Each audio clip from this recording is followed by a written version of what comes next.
நான் தினமும் உங்கள் வீட்டுக்கு வரணுமா? மணப்பெண் சமையலை சப்ஸ்கிரைப் பண்ணுங்க, பக்கத்தில் இருக்க பெல் ஐக்கானையும் ப்ரெஸ் பண்ணுங்க. ஃப்ரெண்ட்ஸ், ஸ்ட்ரெயிட்டாக கிச்சனுக்குள்ள போங்க. நான் சொல்ற ஐட்டம்ஸ் எல்லாம் டக்குன்னு எடுத்து பக்கத்தில் வச்சுக்கோங்க. அப்பதான் உங்களுக்கு செய்யறதுக்கு ஈஸியா இருக்கும். தேவையான பொருட்களை பார்க்கலாம். கோதுமை 1 கப் எடுத்துக்கோங்க. மைதா 3ல இருந்து 4 ஸ்பூன் எடுத்துக்கோங்க.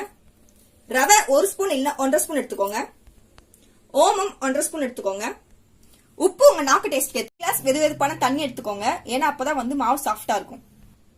உருளைக்கிழங்கு நான் 3 தான் எடுத்திருக்கேன். கேட்டு வாங்கும் போது மண்ணு உருளைக்கிழங்குன்னு கேட்டு வாங்குங்க.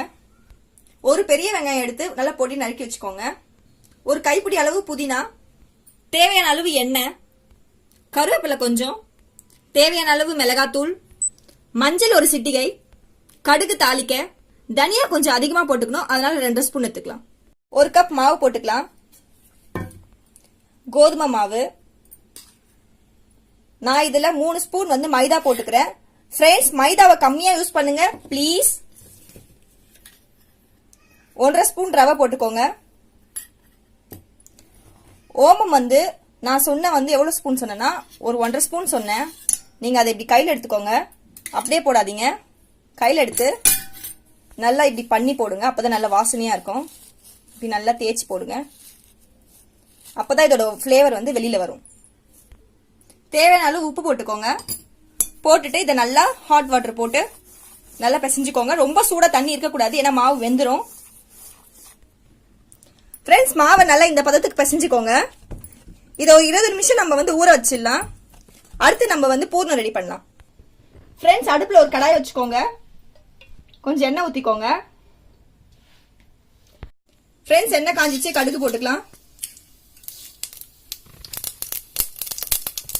கடுகு பொரியுது, பார்த்து பண்ணுங்க. கருவேப்பிலை போட்டுக்கலாம். வெங்காயம் போட்டுக்கலாம்.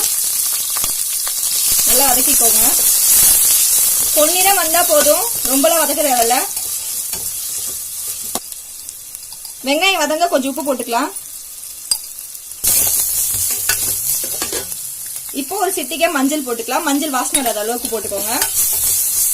இது கொஞ்சம் வதங்க விடலாம். ஃப்ரெண்ட்ஸ், வெங்காயம் வதங்கிறதுக்குள்ள நம்ம உருளைக்கிழங்கு ஒன்னும் பாதியமா மசிச்சு வச்சுக்கலாம். ஃப்ரெண்ட்ஸ், இந்த மாதிரி மசிச்சு வச்சுக்கோங்க. மண்ணு உருளைக்கிழங்கு கேட்டு வாங்குங்க, அப்பதான் ஸ்வீட் டேஸ்ட் இருக்காது, நல்லா நார்மலா இருக்கும். நார்மல் உருளைக்கிழங்கு வாங்காதீங்க. இந்த அளவுக்கு பிசைஞ்சா போதும். ஃப்ரெண்ட்ஸ், இந்த டயத்துல நம்ம புதினா போட்டுக்கலாம். இந்த உருளைக்கிழங்கு இதுல சமோசால புதினா தான் ரொம்ப ஃபிளேவரு. போட்டுட்டு ஒரு வதக்கிக்கலாம். ஃப்ரெண்ட்ஸ், இப்ப உங்களுக்கு ஏத்த மாதிரி காரம் போட்டுக்கோங்க. பாப்பாங்களா இருக்காங்கன்னா காரம் கம்மியா போடுங்க. இதுல கொஞ்சம் தனியா மட்டும் தூக்கலா போடுங்க. 1.5 ஸ்பூன் நீங்க காரம் போட்டீங்கன்னா 2.5 ஸ்பூன் நீங்க தனியா போடுங்க, அப்பதான் நல்லா டேஸ்டா இருக்கும். இது லைட்டா ஒரே ஒரு வாட்டி பரட்டிக்கோங்க எண்ணெயில. இந்த டைம்ல நம்ம உருளைக்கிழங்கு போட்டுக்கலாம். இது ரொம்ப நேரம்லாம் வேக தேவையில்ல ஃப்ரெண்ட்ஸ். ஒரே ஒரு கலர் மட்டும் கலருங்க. மசாலா நல்லா மிக்ஸ் ஆனோடனே நம்ம ஆஃப் பண்ணிடலாம். ஃப்ரெண்ட்ஸ், இவ்வளவுதான் பூர்ணம். ரொம்ப சிம்பிள். நீங்க சமைக்கும் போது ஒரு முக்கியமான டிப்ஸ் என்னன்னா, நீங்க யாருக்கு செய்றீங்கன்றத மனசுல பதிச்சு வச்சுக்கிட்டு அவங்க மேல ஒரு லவ்வோட செய்யுங்க. செம்ம டேஸ்டியா வரும். இது நான் என் தங்கச்சிக்காக செய்யறேன். இப்ப பாருங்க எவ்வளவு டேஸ்டா வரும்னு. ஃப்ரெண்ட்ஸ், சமோசா செய்ய தேவையான பொருட்களை பாருங்க. நான் பூர்ணம் ரெடி பண்ணிட்டேன். சப்பாத்தி மாவு சப்பாத்தி பதத்துக்கு கொண்டு வந்துட்டேன். சப்பாத்தி பதத்துக்கு எப்படி பெரட்டணும்னாக்கா இந்த திக்னஸ்க்கு நீங்க பரட்டிக்கோங்க. திக்னஸ் பாத்துக்கோங்க. இது இந்த அளவுக்கு நீங்க சப்பாத்தியும் செஞ்சுக்கலாம். நம்ம சமோசாக்கும் இந்த அளவுக்கு போதும். நெக்ஸ்ட் நான் ஒரு கப்ல 1 ஸ்பூன் மைதா எடுத்து அந்த மைதாவை என்ன பண்ணிருக்கேன்னா லைட்டா தண்ணி ஊத்தி இந்த பதத்துக்கு நம்ம கம் பதத்துக்கு நான் எடுத்து வச்சிருக்கேன். இதான் நம்ம சமோசாவுக்கு யூஸ் பண்ற கம்மா நம்ம யூஸ் பண்ண போறோம். சரிங்களா ஃப்ரெண்ட்ஸ், வாங்க செய்முறைக்கு போலாம். ஃப்ரெண்ட்ஸ், அதுக்குள்ள நம்ம என்ன பண்ணிடலாம், ஒரு கடாயில எண்ணெயை நல்லா சிம்ல வச்சு காய வச்சுக்கோங்க. ஏன்னா சமோசாக்கு நல்ல ஃபிளேம்ல இருக்கணும். ஆனா ஃபாஸ்டா வச்சு நம்ம எண்ணெயை சூடு பண்ணக்கூடாது. சிறுவ வச்சு நல்லா சூடு ஏற்றிட்டு சமோசா போட்டீங்கன்னா செம்ம கிறிஸ்பியா இருக்கும். சோ நான் அதை ரெடி பண்றதுக்குள்ள நான் கடாயில எண்ணெயை வச்சுட்டேன். ஃப்ரெண்ட்ஸ், இப்ப நல்லா கவனிங்க. சமோசா ஷேப் நம்ம கொண்டு வர போதும். ஃபர்ஸ்ட் ஒரு சப்பாத்தி எடுத்துக்கோங்க. அது சென்டரா நீங்க பார்த்து கட் பண்ணிக்கோங்க. ஃப்ரெண்ட்ஸ், கட் பண்ணியாச்சு. இதுல ஒரு பாதியை நம்ம எடுத்து வச்சிடலாம். இன்னும் ஒரு பாதியை மட்டும் தான் இப்ப எடுத்துக்க போறோம் நம்ம. இப்ப இது என்ன பண்ணணும்னா, இந்த சைடு இருக்கு தெரியுமா, இந்த சைடு இப்படி வச்சுக்கோங்க. மேல் பக்கமா இந்த சைடை நீங்க இப்படி பாதி மடிச்சுக்கோங்க. மடிச்சிட்டு இது நல்லா சென்டரா வச்சுக்கோங்க. சென்டரா வச்சுட்டு கம் எடுத்து இந்த ஓரமா, அதாவது கம்முன்னா நம்ம கலக்கி வச்சிருக்க மைதா மாவு கம்மு, நீங்க வேற ஏதாவது கம் போட்டுறாதீங்க. இந்த ஓரமா இப்படி பண்ணிக்கோங்க. பண்ணிட்டு இது அப்படியே நீங்க இப்படி கொண்டு வந்து இந்த கார்னர் வந்து பாத்துக்கோங்க. இது கொண்டு வந்து கரெக்டா இந்த இடம் எங்க முடியுதுன்னு பாத்துக்கோங்க. பார்த்துட்டு இப்படி ஒட்டிக்கோங்க. ஃப்ரெண்ட்ஸ், இப்ப இந்த ஷேப்ல நமக்கு கிடைக்கும். இப்ப நம்ம இதை என்ன பண்ணணும்னா, இப்படி எடுத்தீங்கன்னா நமக்கு இப்படி ஒரு ஓபன் கிடைக்கும். இந்த ஓபன்ல தான் நம்ம ஸ்டஃபிங் வைக்க போறோம். உங்களுக்கு எவ்வளவு ஸ்டஃபிங் வேணுமோ அவ்வளவு ஸ்டஃபிங் நீங்க வச்சுக்கோங்க. நான் பெரிய சமோசாவா செய்யறதுனால கொஞ்சம் நான் எக்ஸ்ட்ரா ஸ்டஃபிங் வச்சுக்கிறேன்.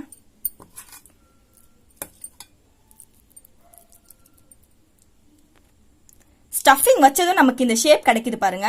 இதை நான் ஒண்ணுமே பண்ணல, அப்படியே தான் அமுக்கி வச்சிருக்கேன். இப்போ இந்த ஓரத்துல நம்ம ரெடி பண்ணி வச்சிருக்க மைதா காம போட்டு ஒட்டிடலாம். எடுத்து நல்லா ஓரமா போடுங்க.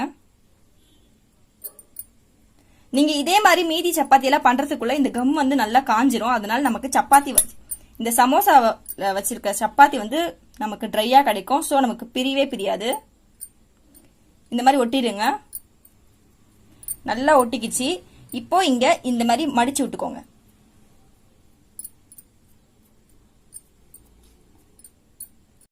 சமோசாவோட ஷேப் இதுதான், பாத்துக்கோங்க. இந்த அளவுக்கு தான் நமக்கு வரணும். இந்த அளவுக்கு வந்தாலே நமக்கு பெர்ஃபெக்ட்டா பொரிஞ்ச உடனே சமோசா உங்களுக்கு கிடைச்சிரும். இந்த மடிச்சு விடும் போது நீங்க என்ன பண்றீங்கன்னா, இந்த சைடு ஓபன் இருக்கு பாருங்க. நான் இந்த சைடு ஓபன் வர மாதிரி பண்ணிருக்கேன். நீங்க சென்டர்ல ஓபன் வர மாதிரி பண்ணீங்கன்னா இந்த சைடு மடிச்சு விடாதீங்க, பிரிஞ்சு வந்துரும். சோ நீங்க ஓபன் இல்லாத பக்கமா பார்த்து மடிச்சு விட்டுக்கோங்க ஃப்ரெண்ட்ஸ். இதே மாதிரி மிச்ச சமோசாவையும் பண்ணி வச்சுக்கோங்க ஃப்ரெண்ட்ஸ். ஃப்ரெண்ட்ஸ், நம்ம சமோசா பாருங்க இப்ப போருக்கு தயாராயிடுச்சு. எல்லாமே லைன்ல நிக்குது. நம்ம இதை பொரிச்சிடலாம் இப்போ. ஃப்ரெண்ட்ஸ், சமோசாவை போட்டுக்கலாம். ஒன்னொன்னா போட்டு எடுங்க, அப்பதான் நல்லா இருக்கும். ரெண்டு மூணா போடாதீங்க. போட்டீங்கன்னா உங்களுக்கு கரெக்டா பக்கம் எடுக்க வராது. நல்லா கோல்டன் ப்ரௌன் வந்தோடனே நம்ம எடுத்துடலாம். ஃப்ரெண்ட்ஸ் பாருங்க, இந்த பதத்துக்கு வந்தா போதும். நம்ம சமோசா ப்ரிப்பேர் ஆயிடுச்சு. இதே மாதிரி மீதி சமோசாவையும் எண்ணெயில போட்டு எடுத்துக்கோங்க. ஃப்ரெண்ட்ஸ் பாருங்க, சூப்பரான நம்மளோட சமோசா ரெடி ஆயிடுச்சு.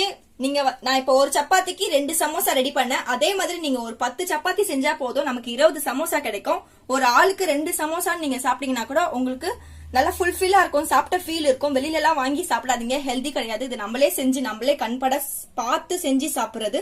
சோ செம்ம டேஸ்டியா இருக்கும் ஃப்ரெண்ட்ஸ். உடம்ப பத்திரமா பாத்துக்கோங்க ஃப்ரெண்ட்ஸ். நெக்ஸ்ட் வீடியோல நம்ம வந்து பார்க்கலாம், மீட் பண்ணலாம் ஃப்ரெண்ட்ஸ். பாய். சப்ஸ்கிரைப் பண்ணாதவங்க சப்ஸ்கிரைப் பண்ணுங்க. பக்கத்துல இருக்க பெல் ஐகானையும் பிரஸ் பண்ணுங்க.